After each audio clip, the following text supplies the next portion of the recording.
Subhanallah, walhamdulillah, wala ilaha illallah, wallahu akbar. Alhamdulillah, seperti apa yang diwawarkan pagi tadi, kita bersama dengan slot penyatim. Apakah itu penyatim Akademi Pengajian Islam Anak Yatim ASEAN? InsyaAllah kita akan bersama dengan anda berbicara, berkongsi tentang bersamamu ya Rasulullah sallallahu alaihi wasallam, santuni bukan eksploitasi. Itulah dia yang berlaku realitinya dalam kehidupan kita, yang berlaku di hadapan mata kita sendiri. Kita merasa kecewa, marah, geram dan sebagainya. Tapi pagi ini kita nak berkongsi tentang apakah yang baginda Rasulullah sallallahu alaihi wasallam lakukan, yang telah pun baginda buat untuk menyantuni anak-anak yatim. Subhanallah. Baiklah, kita nak bersama dengan ikon penyatim tentunya yang dihormati Ustaz Ahmad Syukri Yusof dan juga Puan Siti Esyahdin, Pengurus Pertubuhan Kebajikan Amal Ruqayyah Kajang Selangor. Assalamualaikum. Selamat pagi keduanya. Masya Allah. Ustaz, kita dah mukadimah tadi Ustaz tentang jenayah mengeksploitasi anak-anak yatim ini. Kita berasa kecewa, marah dengan apa yang berlaku di hadapan mata kita. Jadi, tapi pagi ini fokus kita mukadimah berkenaan dengan apa yang Rasulullah lakukan untuk menyantuni anak-anak yatim ini sebenarnya. Assalamualaikum warahmatullahi wabarakatuh. Alhamdulillah wa bihi nasta'in. Wassalatu wassalamu ala Rasulillah wa ala alihi wa sahbihi ajma'in wa ba'. Rasulullah sallallahu alaihi wasallam, seperti mana yang kita ketahui bahawa antara perkara yang dilakukan oleh baginda adalah menyantuni anak yatim.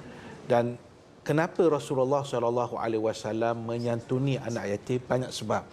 Tapi di antara sebab yang besar, ia adalah tuntutan daripada Al-Quran. Tuntutan daripada Allah Subhanahu wa taala, dan banyak sekali ayat yang berbicara supaya kita melakukan ihsan, melakukan kebaikan. Dan perkara yang dibuat oleh Nabi SAW itulah menjadi turutan para sahabat radhiyallahu anhum dan mereka yang mengikuti Nabi dan Khulafa ar-Rasyidin ini dengan baik.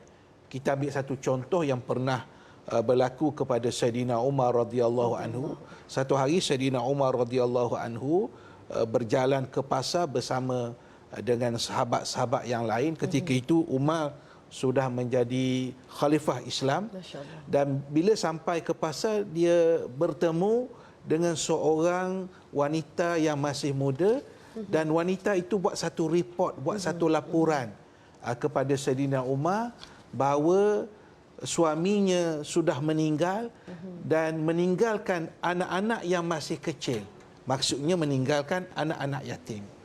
Dan mereka tak boleh masak, mereka tidak ada harta benda, mereka tidak ada binatang ternakan.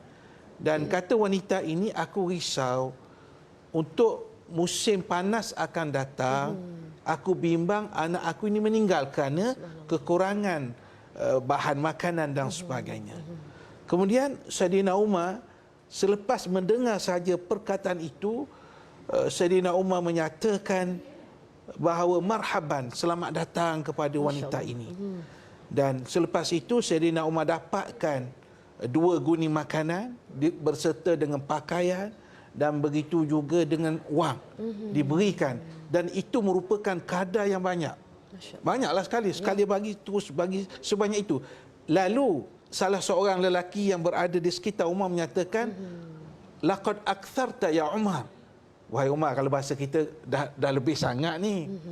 Sayyidina Umar kata, tak apalah, sebab aku menyaksikan bahawa ayahnya dan saudaranya pernah bertempur dalam satu pertempuran dan mengepung satu kota, dan akhirnya mereka menang dalam perjuangan itu, dan umat Islam mendapat harta daripada perjuangan itu.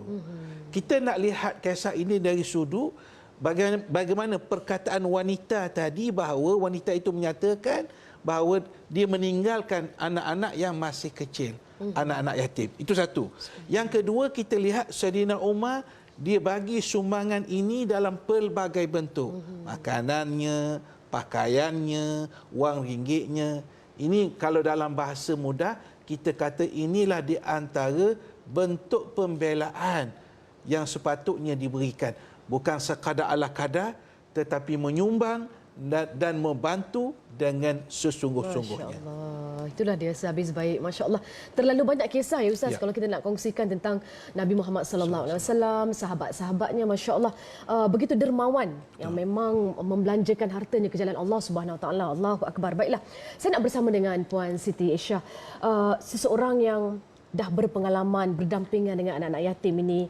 Terlalu banyak cabaran yang saya pasti ya Puan Siti Aisyah. Jadi ada juga sesetengah orang mengatakan bahawasanya sukar nak mengendalikan anak-anak yatim ini kerana mereka kurang mendapat kasih sayang daripada ibu bapa yang sebenarnya. Apa komen Puan Siti Aisyah? Terima kasih Puan. Sama-sama. Bismillahirrahmanirrahim. Rabbil alamin. Wassalatu wassalamu ala asyrafil mursalin wa ala alihi wasahbihi ajmain. Assalamualaikum warahmatullahi wabarakatuh. Waalaikumsalam. Saya Puan Siti Aisyah Mididin, bertugas di Pusat Jagaan Kanak-kanak Yatim Miskin Rukayah. Hampir 10 tahun alhamdulillah. Masya-Allah. Alhamdulillah. Mendengar soalan tu, wah, berdetuk hati saya. Masya-Allah. Di mana lagi satu ungkapan yang kita boleh ungkapkan. Tak cuba, kita tak tahu. Tak kenal, maka kita tak cinta. Betul. Kalau kita cinta, kita tersenyum selama-lamanya. Alhamdulillah, bagi saya, sebenarnya anak-anak yatim ni dia memang ada kerenah dia tersendiri. Maklumlah, mereka datang dari keluarga yang berbeza. Daripada pendapatan berbeza, pendidikan berbeza. Tetapi kalau kita pandai memainkan peranan sebagai seorang ibu contohnya, bagi saya ibulah. Sebab saya dipanggil ibu oleh anak-anak. Di mana kita menguruskan mereka seperti anak kita sendiri. Masya-Allah. Dengan kasih sayang, dengan penyelesaian masalah. Kita bentuk satu kekuatan yang besar di keluarga Rukayah. Kami bentuk satu keluarga besar di mana ada seorang ibu bersama anak-anak 31 orang. Dan kami berbincang berkenaan masalah anak-anak yang dihadapi. Sama ada mereka tu masalah sekolah, masalah pendidikan, masalah pakaian, masalah apa-apa masalah segi emosi terutamanya. Di mana anak ni diberi peluang dan ruang untuk bercerita. Masya-Allah. Jadi saya rasa tak ada satu masalah yang berat ataupun sukar kalau kita sendiri bersedia 100% sepenuhnya bersama dengan anak-anak. Masya-Allah. Kerana mereka merupakan satu amanah ataupun satu anak-anak syurga untuk kita. Dan saya sangat bersyukur hari ini di penerbit Al-Hijrah menjemput untuk berkongsi ilmu di mana cara-cara ataupun pengalaman sendiri mendidik anak-anak syurga ini.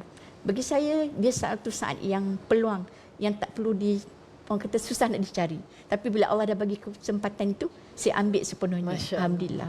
Alhamdulillah. Sebab kataan kehilangan itu amat besar itunya pada jiwa anak-anak. Mereka masih rapuh lagi untuk meneruskan kehidupan. Benar. Begitu juga dengan kita. Sebab saya sendiri pernah kehilangan 3 orang, iaitu suami dan kedua orang anak saya yang amat saya kasihi.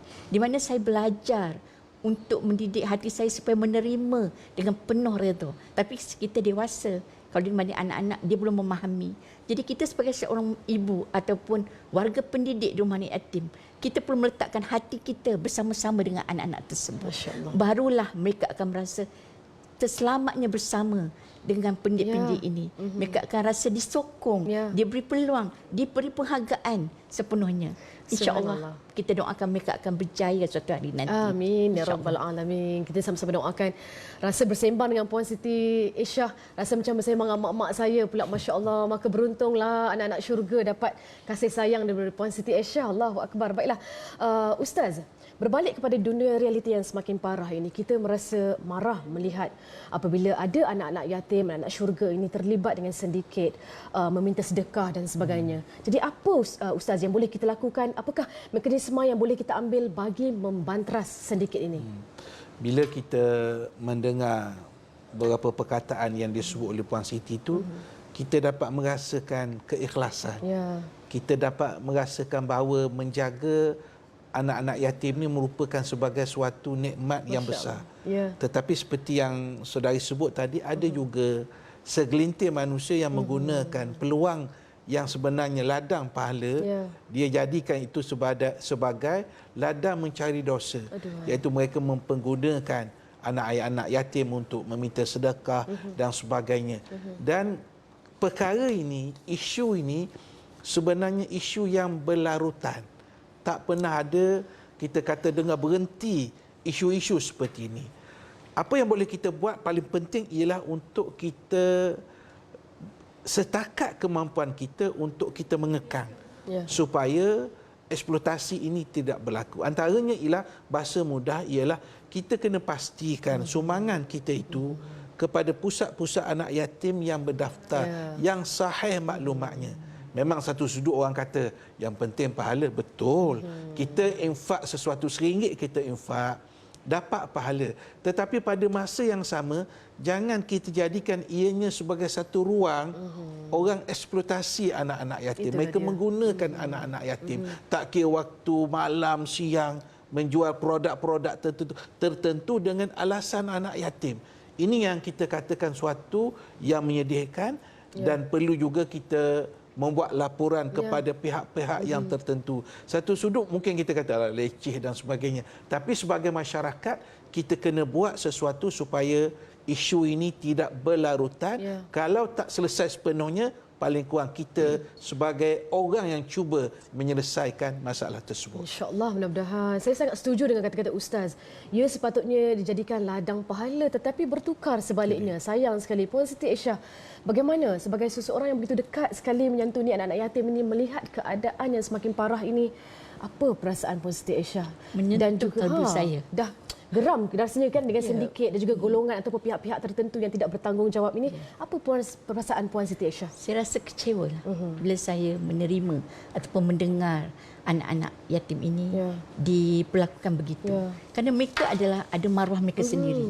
Patutnya kita memberi penghormatan kepada mereka untuk mereka lebih disayangi, dihargai, bukan dipergunakan sebagai satu alat ataupun untuk kita rosakkan masa depan mereka sendiri, insya-Allah. Bagi saya, anak-anak ini adalah satu harga ataupun aset yang amat bernilai pada kita sebenarnya. Kerana mereka lah kita akan terus berada dalam keadaan yang lebih baik, di mana Allah mengatakan kita jangan melakukan sewenang-wenangnya pada anak yatim. Kerana anak yatim ini sangat dimuliakan darjatnya. Sepatutnya. Jadi, wahai teman-teman yang telah bertugas di rumah anak yatim, saya doakan anda semua berjaya di dunia dan akhirat, dan tahniah untuk anak. Untuk anak-anak yang dikasihi sekalian, ibu mendoakan anda bahagia di dunia, bahagia juga di akhirat. InsyaAllah, amin. Selamat berjaya anak-anakku. Amin, amin ya rabbal alamin. Begitu sebab tersentuh saya pagi ni. Allahu akbar. Baiklah. Anak ibu. Ini dia salah satu karya daripada anak ibu Allahu akbar. Untuk ibuku yang tersayang, subhanallah. Baiklah. Ustaz, kita dah sampai ke penghujungnya perkongsian kita dalam slot penyatim ini. Bagaimana Ustaz? Boleh tak Ustaz titipkan nasihat apakah akibat menggunakan nama anak yatim untuk meraih kepentingan diri sendiri ini, dan juga kesimpulan sebagai penutup Ustaz, silakan. Baik, sudah tentu menyalahgunakan anak yatim ini satu kesalahan yang serius dari sudut undang-undang, dari sudut kesalahan kita kepada Tuhan, kepada Allah Subhanahu Wa Taala, dan banyak kalau kita nak sebut ayat Qurannya, hadisnya yang memberi amaran yang keras kepada orang yang menyalahgunakan kepentingan anak-anak yatim. Jadi pada hari ini kami mengajak kepada semua penonton TV Al-Hijrah semua supaya kita mengambil satu sikap ataupun satu pendirian, iaitu untuk kita cuba membasmi perkara-perkara negatif tadi, penyelewengan yang berlaku. Satu. Yang kedua ialah kita bersama-sama dengan anak yatim. Kita mungkin tak boleh jadi macam Puan Siti. Puan Siti 24 jam bersama dengan anak-anaknya, anak-anak yatim. Dan dah lebih daripada 10 tahun. Kita mungkin tak mampu sampai ke peringkat itu. Tetapi kita ada kemampuan yang lain, iaitu membantu dengan cara yang lain. Mudah-mudahan kita juga termasuk daripada apa yang disebut oleh Nabi kafilul yatim, orang yang membantu anak yatim, yang menjaga anak yatim. Dan kita sendiri di Peyatim dalam usaha untuk kita menubuhkan Akademi Pengajian Islam Anak Yatim ASEAN yang bertempat di Dungun, Terengganu. Tujuannya sangat murni, iaitu memberi pendidikan, memberi pengajaran, memberi takdib, mengajar adab-adab yang bukan untuk anak-anak yatim di Malaysia sahaja, tetapi melibatkan anak-anak yatim di seluruh ASEAN. Dan ini merupakan usaha besar yang tidak mampu dilakukan oleh Peyatim saja, oleh Puan Siti saja, oleh saya saja, tetapi ini merupakan peluang kita semua untuk mencari ladang pahala, insya-Allah. InsyaAllah, mudah-mudahan jutaan terima kasih kepada yang dihormati Ustaz Ahmad Syukri Yusof, ikon penyatim, dan tentunya Ibu Siti Aisyah Din, pengurus pertubuhan kebajikan Amal Rokayah Kajang, Selangor. Masya Allah, selamat maju jaya untuk kesemuanya. Sampaikan salam untuk anak-anak syurga kita. Mudah-mudahan dipermudahkan segala urusan, insya-Allah. Kepada anda juga, jangan sesekali menyalahkan diri kita sendiri. Rakyat Malaysia memang sangat prihatin, suka memberi. Tetapi bak kata Ustaz tadi, kita cek kesahihannya, kita tahu tempatnya di mana yang benar-benar yang boleh kita membantu. Contohnya seperti di Akademi Pengajian Islam Anak Yatim ASEAN Penyatim. InsyaAllah segala maklumat telah pun tertera di kaca TV anda. Dapatkan, simpan, insyaAllah sama-sama kita membantu mereka yang memerlukan. Jumpa lagi tentunya selepas ini dalam Assalamualaikum.